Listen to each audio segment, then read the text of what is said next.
Kisah Rasul pasal 26 ayat 14. Kami semua rebah ke tanah dan aku mendengar suatu suara yang mengatakan kepadaku dalam bahasa Ibrani, Saulus, Saulus, mengapa engkau menganiaya aku? Sukar bagimu menendang ke galah rangsang. Sukar bagimu menendang ke galah rangsang. Saulus ini adalah gambaran hidup yang lama. Manusia lama, manusia daging, manusia yang hidup berdasarkan kebenaran dirinya sendiri. Dan ketika dalam perjalanannya ke Damsyik, dia mengalami sebuah peristiwa ilahi, yaitu dia melihat terang yang luar biasa, lebih terang dari matahari, yang membuat dia rebah ke tanah. Lalu kemudian dia mendengarkan suara, Saulus, Saulus, mengapa engkau menganiaya aku?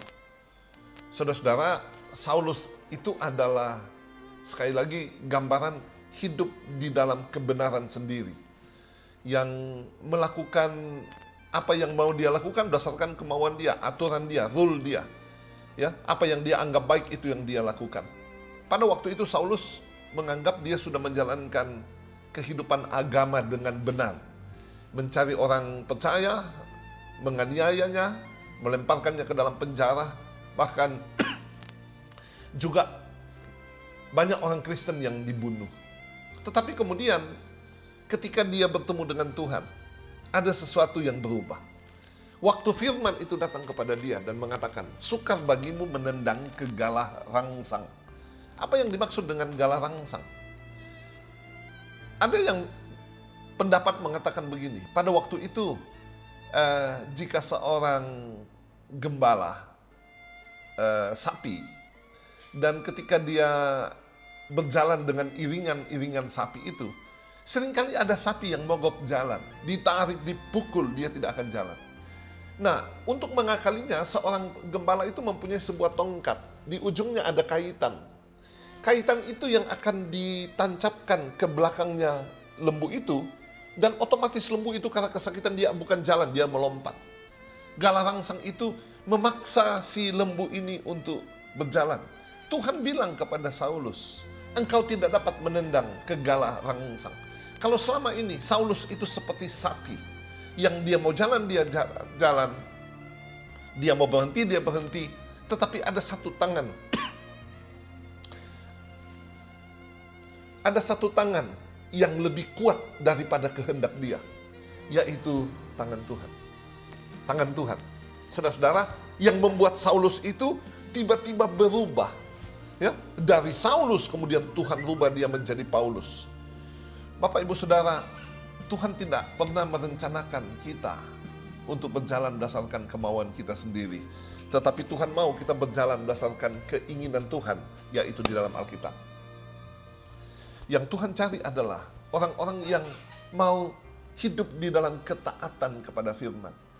Hari ini, ketika saudara-saudara hidup di dalam manusia dagingmu, berjalan berdasarkan manusia dagingmu, berjalan berdasarkan kehendakmu sendiri, ada waktunya saudara kita harus berhenti.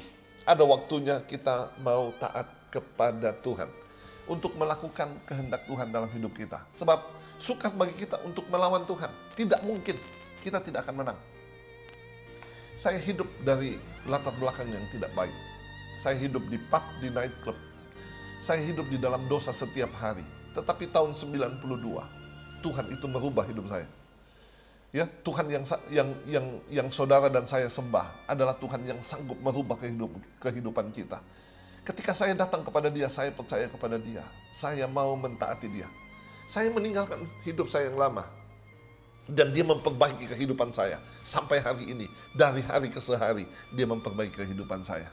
Tuhan itu adalah Tuhan yang sanggup memperbaiki hidup saudara. Apapun keadaan saudara hari ini. Ketika engkau di dalam lembah kekelaman, ketika hidupmu berantakan, ketika engkau adalah orang yang rusak, tabiatmu tidak baik, bahkan mungkin juga kesehatanmu tidak baik, ekonomimu tidak baik, rumah tanggamu tidak baik. Tetapi kalau engkau mau taat kepada Tuhan, Dia sanggup untuk merubah engkau. Dalam nama Tuhan Yesus, nama yang sangat berkuasa, nama di atas segala nama, Dia akan sanggup memperbaiki kehidupan kita. Apa yang harus kita lakukan, saudara? Datang kepada Dia. Jangan menentang apa yang Dia sampaikan. Jangan menentang firman-Nya. Ketika sudah datang beribadah, sudah mendengarkan firman, dan firman itu menjamah hatimu, percayalah kepada Tuhan, lakukan kehendak Tuhan, maka engkau akan diperbaiki oleh Tuhan. Saulus kemudian berubah menjadi Paulus. Dari orang yang mengejar-ngejar orang percaya, ya, dia sekarang datang membawa orang kepada Tuhan. Dia membawa orang untuk menjadi orang yang percaya kepada dia. Ada sebuah perubahan yang luar biasa yang dilakukan oleh Tuhan di dalam kehidupan dia. Saudara, engkau tidak dapat menendang kegala rangsang. Tuhan itu jauh lebih hebat dari kita. Oleh sebab itu sekali lagi, mari ketika sudah mendengarkan berita ini, ya, datanglah kepada Tuhan. Perbaiki apa yang bisa kita perbaiki. Saya percaya belas kasihan Tuhan itu sempurna turun di dalam kehidupan saudara. Dalam nama Yesus. Amin.